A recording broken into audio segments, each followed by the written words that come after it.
Hello everyone, welcome back to the channel.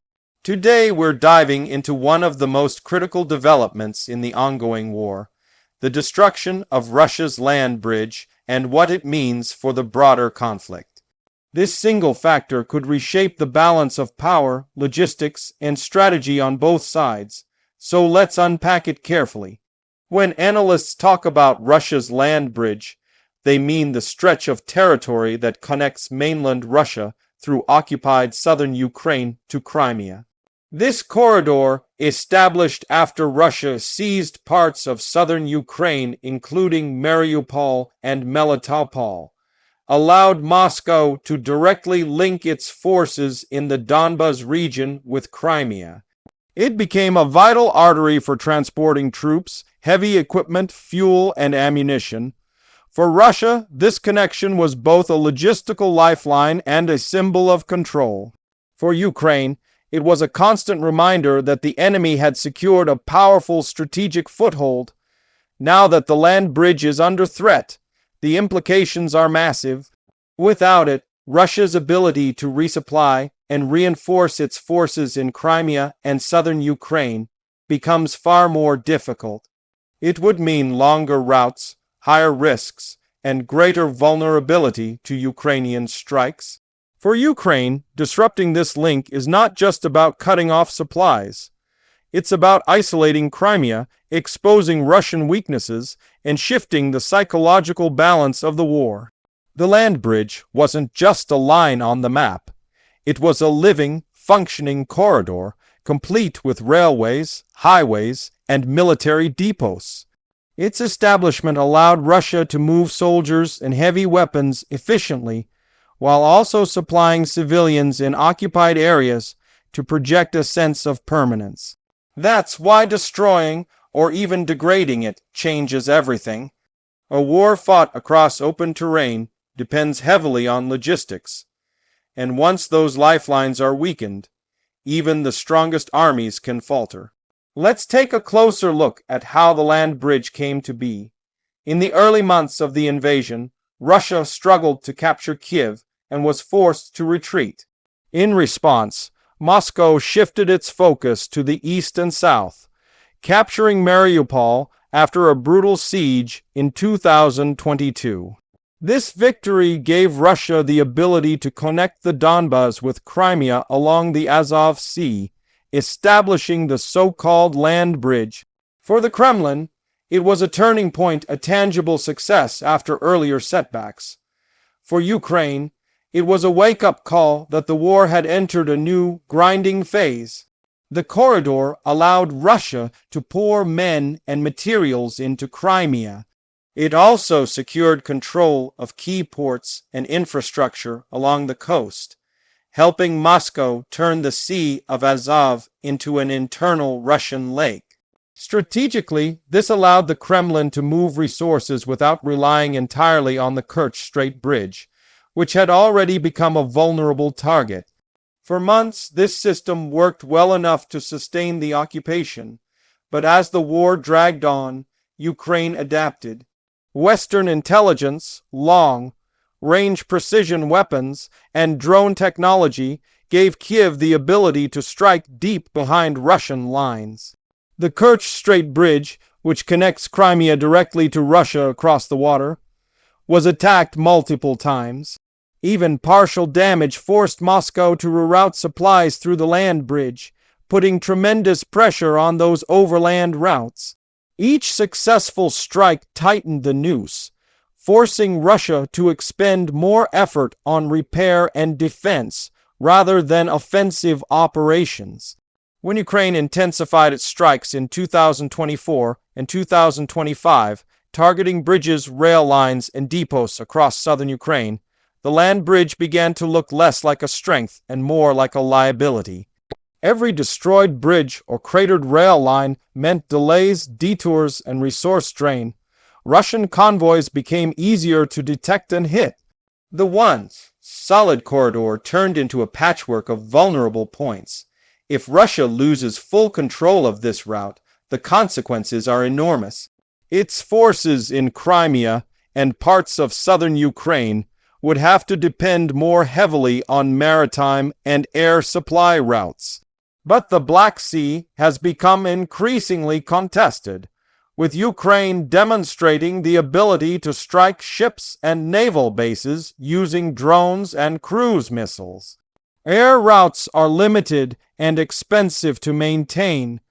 That means the logistical lifeline to Crimea could effectively shrink, isolating Russian troops and forcing Moscow into a defensive crouch. The destruction of the land bridge also has symbolic weight. For Russia, the corridor was proof that its territorial ambitions were achievable, that it could carve out and hold a permanent zone of control in southern Ukraine. Losing it would be a blow not just to the military, but to the political narrative the Kremlin has been pushing to its citizens and the world. It would undermine the perception of inevitability that Russia tries to project.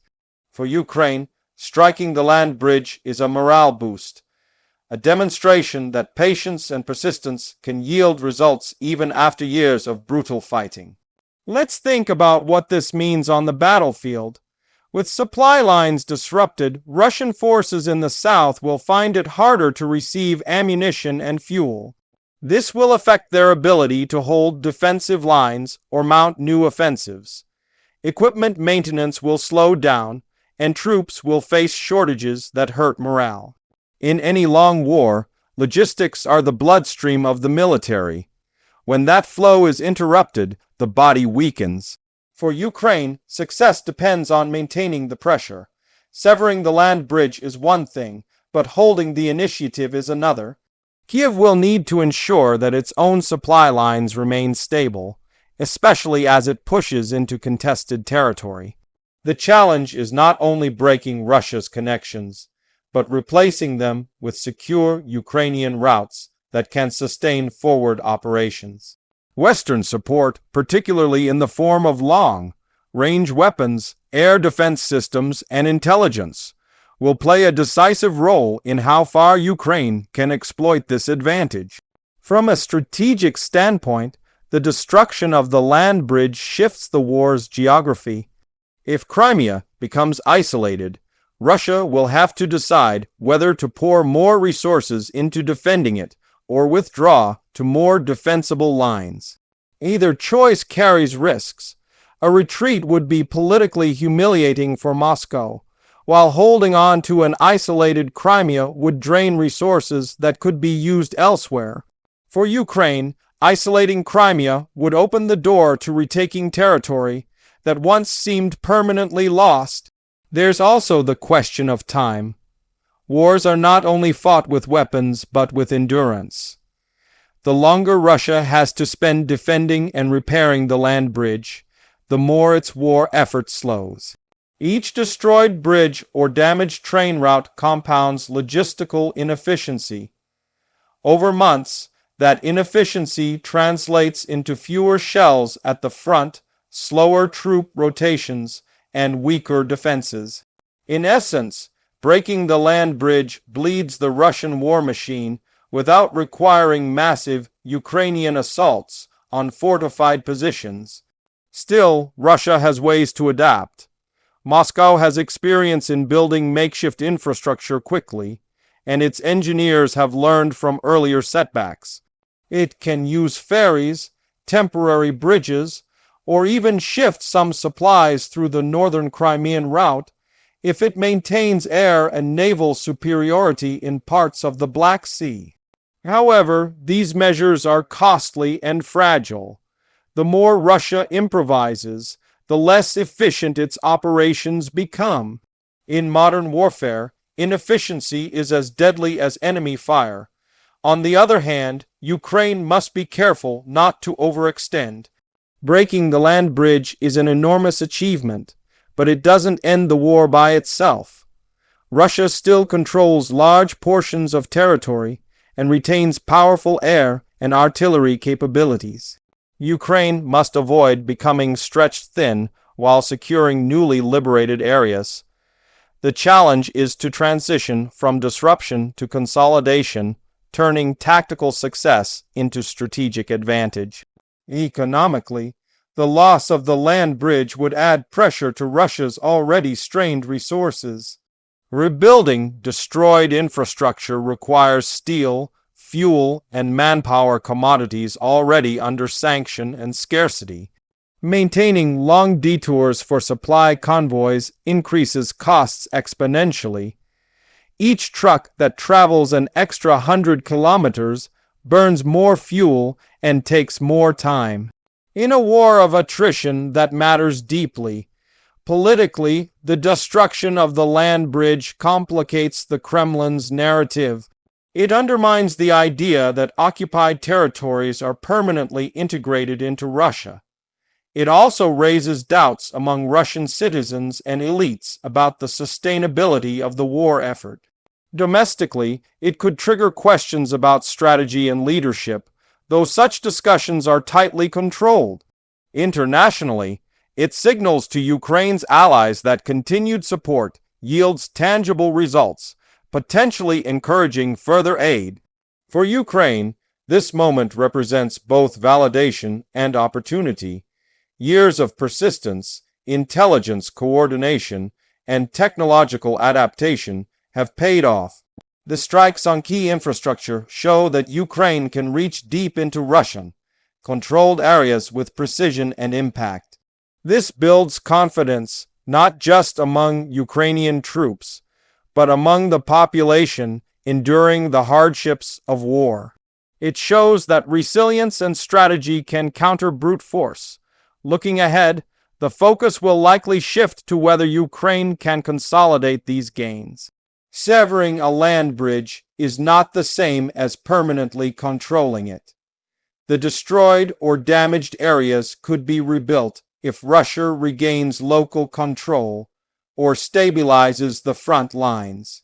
That's why Ukraine needs to maintain momentum, continuing to strike logistics hubs, rail junctions, and depots, while preventing Russia from re-establishing steady routes. Sustained pressure is key.